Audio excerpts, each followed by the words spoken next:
And good evening, everybody, and welcome once again to the Video Sports Page. Tonight, it's edition number 1139 for your viewing pleasure.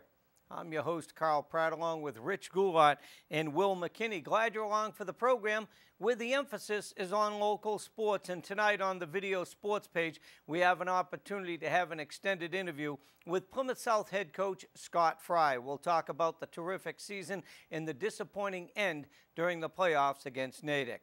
We'll also have an opportunity to look back at Thanksgiving Day football 2012 as Plymouth South put up a resounding victory over the Plymouth North Eagles. And before we say goodnight tonight, we want to thank some of our production assistants behind the scene, Erica Howard, helping out with this week's edition of our program. Scott Fry will join us on the program via videotape. Kevin Farrell and Dennis Azevedo, new coaches in the Plymouth North system. But let's begin this week's edition of our program, edition number 1139, with our extended interview we had on Thursday afternoon with Plymouth South head coach Scott Fry. Okay, as we continue with this week's edition of the Video Sports Page, I'm pleased to be joined by South head coach Scott Fry, also serves as the school's athletic director.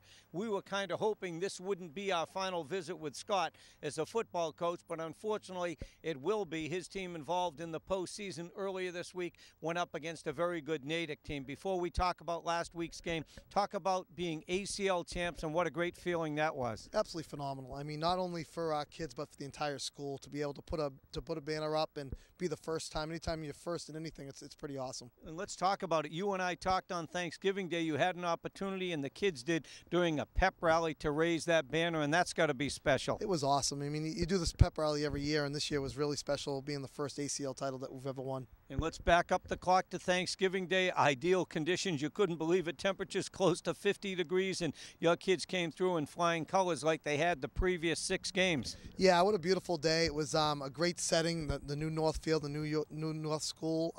Our kids came to play and did a really nice job. And obviously a terrific season, a regular season wrapped up by Dylan Oxen, a bunch more touchdowns. I think he had 5 in the game. And obviously Lamb at quarterback and Anderson playing on defense, just to name a few. Yeah, what a great senior class, and it was a great way for them to end. They've never beaten North in the 3 years they played previous, so it was a great ending for them. All right, you want to talk about a great ending? Let's switch gears. How about a sour ending to the season? If you follow the local papers, if you watch TV, if you've, just anything, follow different blogs, Plymouth South loses a tough one. What was it, 38-33? 38-33, we lost by 5. And here you got Dylan Oxen, once again, 5 touchdowns in that football game. He finishes his junior year with 40 and, over 300 yards rushing. Yeah, in a playoff game against a really good team, 5 touchdowns, over 300 yards rushing. And I said to myself after the game, if he wasn't going to carry the ball 20-plus times, then I wasn't doing my job. And let's talk, if we can, about this football game. You went back and forth with them nose to nose, and then finally in the fourth quarter, somebody picked up on something where there was it looked like a ball that shouldn't have been used. Yeah, it was unfortunate. With about 4 minutes to go in the game, one of my captains made it to my attention that they were playing with a ball that was not sanctioned by the MIAA, which only has 1 tournament ball. Brought it to my attention. I brought it to the officials' attention. All right, let me take this one step further, okay? It's right on the front of the MIAA website under Hot Topics, and not Hot Topics about the subject we're on, but what balls are used for the tournament, meaning what type of volleyball, what type of field hockey ball, what type of soccer ball, what type of football, and what's the reason for that? That's a good question. I really don't know. You have to ask the MIAA that question, but it is a fact that every single, when you get in a tournament, they do require every team to use the same ball. Well, and I would imagine they want teams to do that because maybe the ACL uses a different ball than the Merrimack Valley and things like that, so they probably want just one ball used by both teams. Yeah, and they want the sponsorship. I think it has a lot to do with it, and having Spalding sponsor the football tournament probably has something to do with it. All right, but let's talk about it once again. They find out that Natick's using the wrong ball. The officials didn't know. They went to some MIAA officials. This is the way I understand it, and then Natick was assessed a 15-yard penalty. Is that correct? Yeah, that's correct. On the Monday before that game on Tuesday, we met as athletic directors, myself, Natick, and all the athletic directors in the state.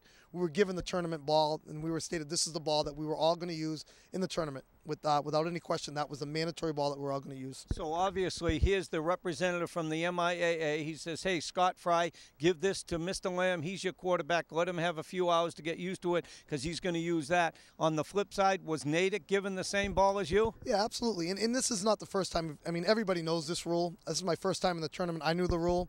As soon as we beat Nauset the next day, I went out and purchased 3 other balls that we knew that we were going to use because it's a different type of ball. And I'm sure Natick did the same.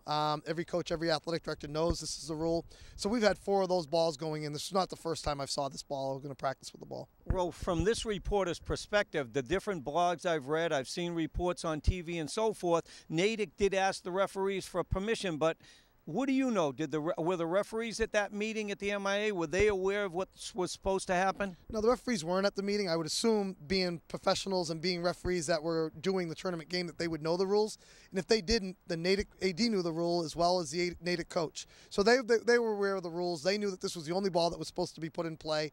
Regardless of what the referee said, they knew the rules. All right, so with all the teams that have participated in the tournament, or at least the first round heading into the, how many schools were there? How many representatives were at that meeting? There was 18 total schools there, so 9 games were played on that Tuesday night, and 17 teams used the JV5 football. So I got to ask you, as fans who are watching this show, 1, 2, or 3 viewers, hopefully I got a whole lot more as we hit 13 different towns. How is it that 17 high schools use the right ball and one doesn't? I mean, how frustrating is that for you? It really is frustrating because you have 2 teams that are battling it out and 2 teams that are playing really hard. And, you know, for that to happen puts a cloud over the game, and it makes it really tough to put behind because you don't know what would have happened. Troy Flutie's a great quarterback, and if they had used the right football, who knows what could have happened. Maybe he throws 7 touchdowns. You just don't know, and that's a tough thing to put behind you. But well, this is what I want to ask the people. If you watch this program on a Thursday night, okay, they're going to play on Saturday at Gillette Stadium. Natick is going to take on Beverly. My question to you as the fans and to you, Scott Fry, are you going to be watching to say, okay, Natick says, guess what? We could use the ball the first round. A precedent has been set. We'll sacrifice a 15-yard penalty, and we'll use our own ball against Beverly. You think that's going to happen realistically? I don't think. I think they're probably going to look pretty closely at what ball is being used out there. And I think the precedent has been set where there's not going to be an allowance for a ball to go out there. That's not supposed to be. Everybody should be using the same ball in the same playing field. All right. Now, the next step for Scott Fry in this Plymouth South program, obviously they've been told, forget it, we're staying with our decision. But you're going to have a meeting with the MIAA in December, but that's almost too little too late. What do you hope to accomplish there? You know, I just want to talk to the coach and the athletic director because we were at the same meeting, the athletic director and myself.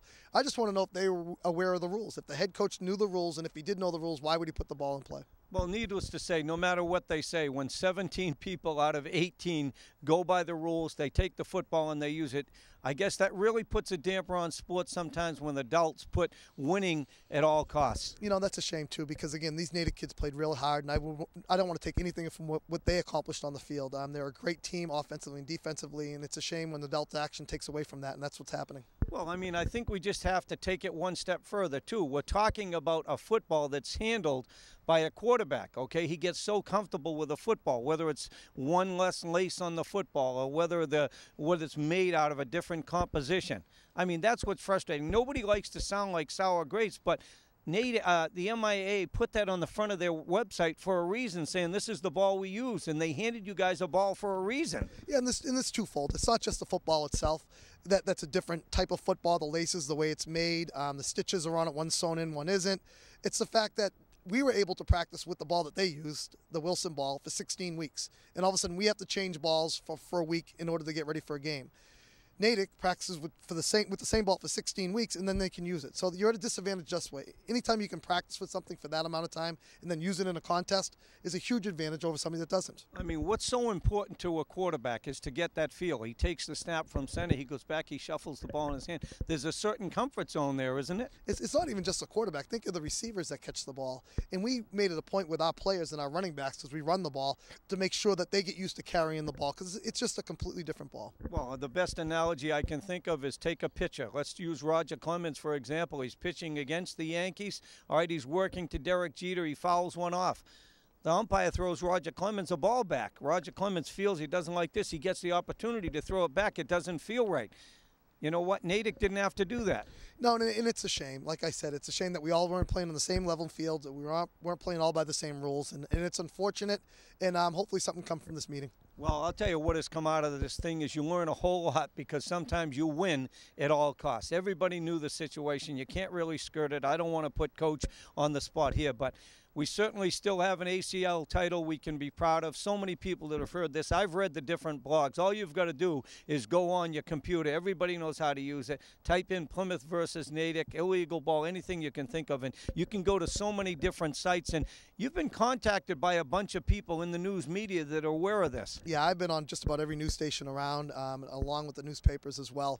You know, what I can say is I'm so proud of my team. When we were down 14-0, there was a lot of people in the stands, including myself, that were, very concerned that this thing could get away from us against a very good Natick team that's ranked 7th in the state. And I think we showed a lot of people that we don't have a lot of quit in our team, and I'm so very proud of our team and the whole school standing behind us through this entire week. And I'm certain that Natick is sitting there practicing this week saying, thank God that football worked, or at least one of those passes. I mean, be realistic.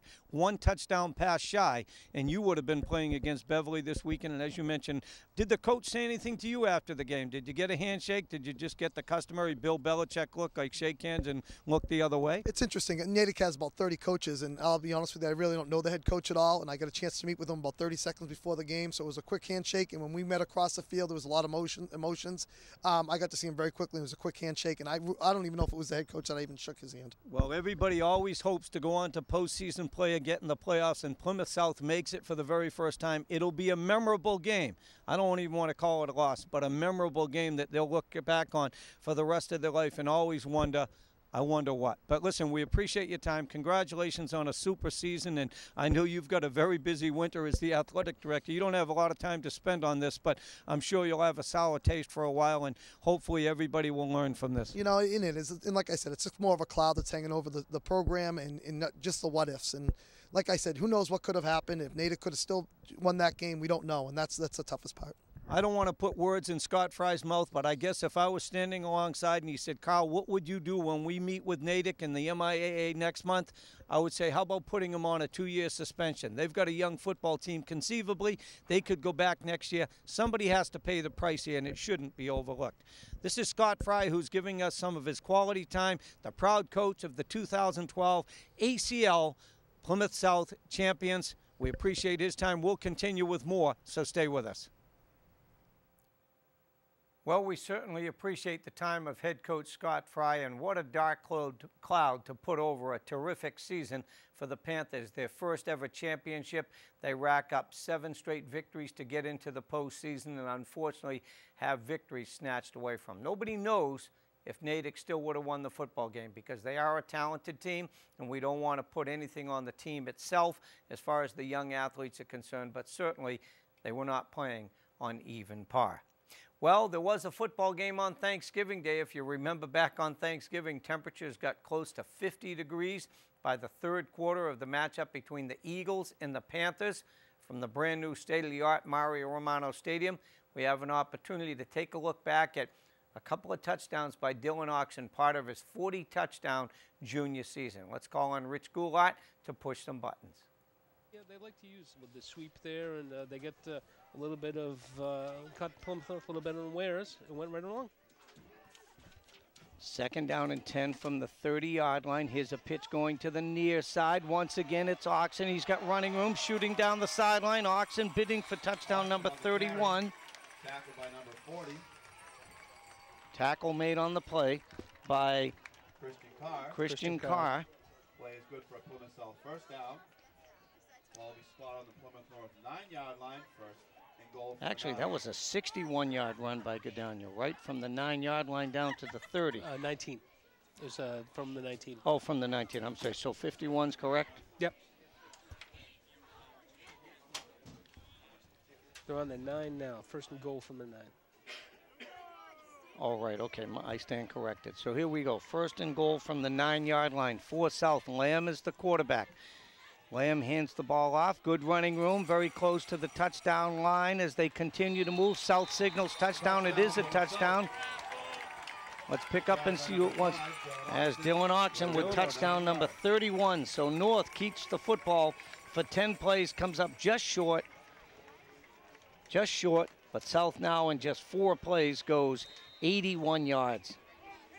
4 plays, 81 yards. Yeah, the 51-yard sweep there by Mr. Gadagno was the big play there, but that's Plymouth South football. They get the big plays on offense. And here's the young lady kicking the extra point, kicking it for South, Katie Bucher. Let's pick up Katie as she runs to the far sideline. Tell you what, 7-0 South leads it. Dave and I and Kyle will Been somewhere. Okay, welcome back to our coverage, everybody, along with Ray Burton, Dave Walcott, Kyle Murphy. I'm Carl Pratt. 1st and 10 from the 19-yard line. Oxen gets the handoff. Oxen trying to cut it outside, gets slowed a bit. Look at him stay on his feet. He will not be denied that end zone. And guess what? He had a terrific touchdown on a hook and ladder play, but it was none prettier than that effort right there. There's a young man who picked up his 32nd touchdown of the season, and that may have been his best run of the year. It's like trying to get a bear hug on a bowling ball right there. He just keeps bouncing off people left and right, keeps his legs moving. He's a big kid, so if he hits you, it's hard to bring down. And now Katie's Bucher's setting up to make it a 14-0 game. 17 there to make the hold. Barnhart. Bucher's kick is just inside, I believe. Yeah, there we go. A little bit of a delay on the call by the officials, but they signal. 1st and 10 from the 31-yard line for the Panthers. Jason Lamb, the quarterback. Jason Lamb with a delayed handoff to Oxen, avoids one would-be tackler. There he goes. Here's his 3rd touchdown of the football game. No penalty flags. 69 yards for Dylan Oxen. They had him wrapped up in the backfield a little bit. He was able to avoid getting dropped off his feet. Then it just became a foot race. Once he got in the secondary, nobody near him. Sometimes it just defies description. He's just having one of those years. 33 touchdowns now. I figure 30. I think it was 30 as a freshman, and I'm not sure. 36 as a freshman. 36 as a freshman. Just a couple last year because he was banged up. Can you imagine?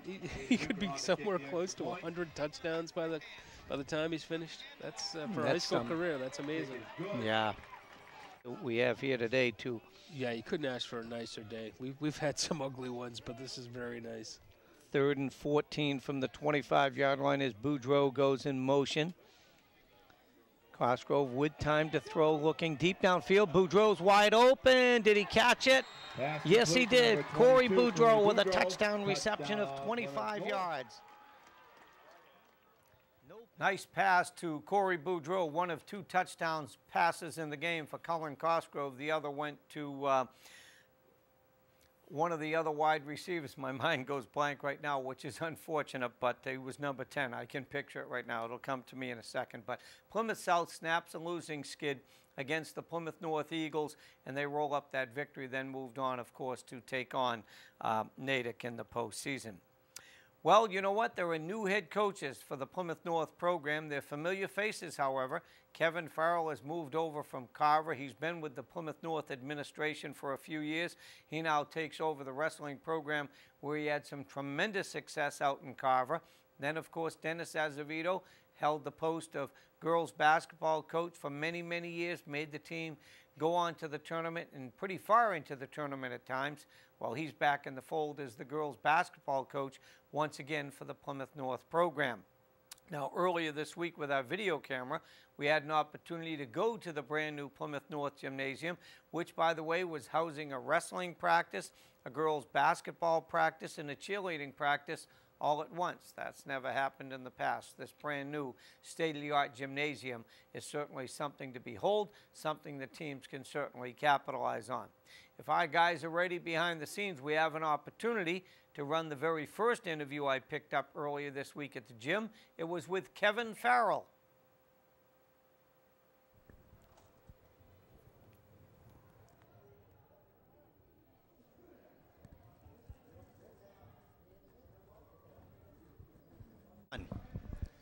Okay, as we continue with this week's edition of the Video Sports Page, we're in the brand new Plymouth North Gymnasium. I just showed you a couple of highlights of the wrestling program getting set for the brand new campaign.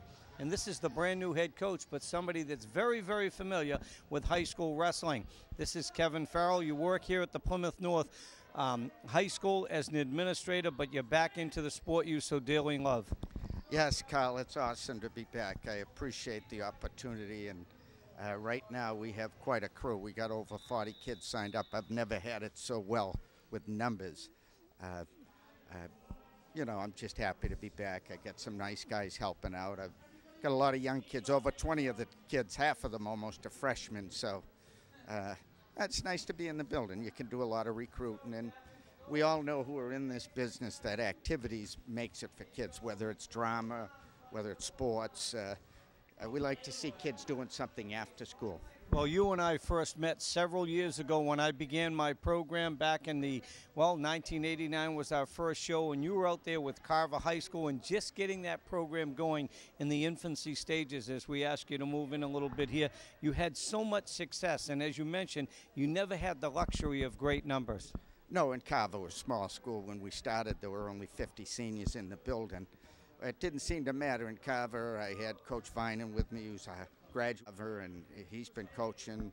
He's a good friend of mine. He turned out he's a phenomenal coach. I didn't know how lucky I was to have him. Now I have Bobby Lewis, who both Dave and I coached. He's a 4-time state champ, who's my mat general today. And I've got a lot of kids who have wrestled here. Johnny D's in the room today. Parksy's in the room today. Matt Pearson, kids who went to North. So it's exciting. It's nice for an old fart to get back and to be around young kids. It's a great connection you have with kids. Well, let's talk about it away from coaching. Let's talk a little bit about as an administrator in your role here at Plymouth North High School. As an administrator, you know, obviously assistant principal, it's an important job. It's a tough job, and that comes first. That's why I have good people working for me. We practice at 4 o'clock, so I'm available. You know, I need to be available to all students. This is just a blessing that at 4 o'clock that I can free myself up and be here and work with kids. Well, I had an opportunity to talk in the fall with football coach Kevin Cobbin, who was away from the sport for 10 or 11 years. He gets back into it almost like a rebirth, almost like a second chance. You feel the same way? Yeah, it's like being young again, being around the kids, and you know, hopefully I'll lose 5 or 6 pounds. And you know, again, I know in the late 80s I challenged you to a couple of matches, and here it is almost 20 plus years later. I mean, I'm ready to go. Well, you go about 20 plus years. I go about 20 pounds. This is supposed to be an administrator, all right? The poor guy's going to have a heart attack. No, but seriously, you talk at 20 years. I'll call it 20 pounds. But as I ask you to slide in here, just quickly, you started out in Carver. It was a brand new school, a brand new facility, and boy, it's almost mirrors what's going on here at Plymouth North. Well, I have it much better here. Look at this. I got 2 full mats, brand new mats with the brand new building. Everything is brand new. In Carver, we practiced behind a curtain that was about 20% of this here. But we only had about 20 kids. So, no, I'm thrilled. I mean, Plymouth. I've been in the Plymouth Carver district since 1987. When they built Plymouth South, I worked there. Then I went over to Carver when they opened Carver. Now I'm here with North opening up. That's pretty sweet. Well, before I let you sneak away, you know what Mark LaRanger does down at Plymouth South. He's a Pied Piper. He gets 60, 70, 80 kids involved, and there's only 13 matches. How does he do it? Well, I've known Mark because he wrestled when I first started, and Mark and I talked quite a bit. You said it. I call him the Pied Piper. You can recruit when you're in a building, and if you got the personality and that charm, you know, Mike's got that. You know, kids like him, so they want to be around him, and you know, that's how he gets his numbers. Well, it certainly works for our program, whether it was out in Carver and now here at Plymouth North High School. Kevin Farrell joining us. He's the new head wrestling coach for the Plymouth North program. We wish you good luck. And how quick's that first match come up? On the 8th, we have a few teams coming here. We're at home that Saturday. All right, well, listen, we appreciate your time and good luck this winter. Hey, thank you very much. And my back's a little sore. You put on a little weight since the 80s, too. All right, there we go. Some things we can cut out, but this is stuff we like. All right, we'll continue with more, so stay with us. Hey, I'm Stacey King, 3-time world champion of Chicago Bulls, here in Boston for the Boston Celtic Chicago Bulls game. I love sports, and I'm here right now with a giant in sports right here, Carl Pratt on Cap Sports. You see how big he is right now, right? 6'10", how tall are you, about 5'1"? He's a giant in sports, ladies and gentlemen. Check out his show. Well, as we continue with this week's edition of our program, you can see the enthusiasm by Kevin Farrell, and it should be contagious. Very, very anxious to get going. They'll have their first match a week from Saturday. Well, we go from Kevin Farrell, who I was a whisker taller than, that doesn't happen too often, to head coach Dennis Azevedo, who I asked to sit down. Let's roll that interview.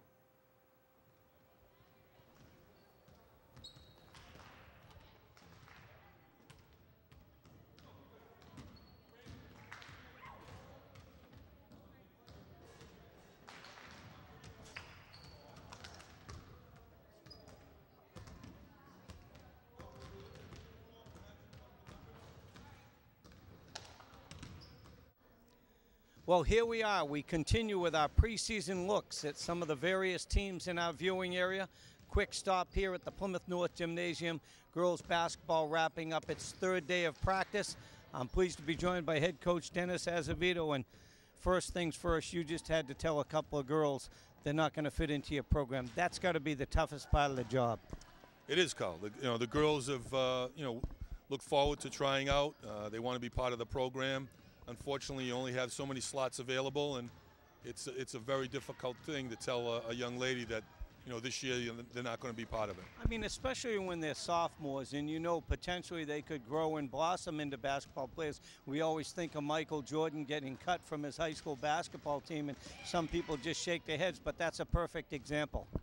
Carl, it's a very good example. Kids develop and mature at different stages, and as you heard me a minute ago, I told the girls to keep working on their game, and certainly they'll be invited to try out next year. Well, you and I have been in this position several times in the past. I talked to you in the fall as a soccer coach, in the winter as a basketball coach. Now you're back into the swing again, and you don't get that break. No, but I'm enjoying it. I'm really excited about the season. It's a beautiful facility here. The brand new facility here at North is outstanding, and I'm really looking forward to it. Let's talk a little bit what you know about this basketball team. We know about the young Burkhead girl, Sam Burkhead. We know obviously about the Walsh girl. You've got a good foundation to begin. We have two good building blocks in Walsh and Burkhead. They're certainly very good players. There's room for improvement in both of them, but right now they've got a really good foundation. Right now we've got a number of girls that are athletes, not basketball players. Other than Burkhead and Walsh, a lot of the girls on my team are very good athletes in other sports, but basketball is not their first sport. So it's trying to tie everything together, all those loose ends, bring them together as a team, and hopefully be a much better team in February than we are right now. Well, you're going to have your first scrimmage coming up this weekend, and what do you hope to get out of that first scrimmage? Well, I want to get the kids running, getting them up and down. They're kind of tired of practicing against the same kids every day. So we'll play against a different group of kids. Look at our offense, look at our defensive packages, and identify, who's going to be our starters and who are going to be our subs. Well, listen, we appreciate it. Head coach Dennis Azevedo joining us this week on the Video Sports Page. Well, you know what? We're just about out of time. We'd like to thank you for yours and invite you back with us again next week for another edition of our program. Want to thank Rich Goulat and Will McKinney for working behind the scenes. I've been your host, Carl Pratt. Health and wisdom from the Video Sports Page.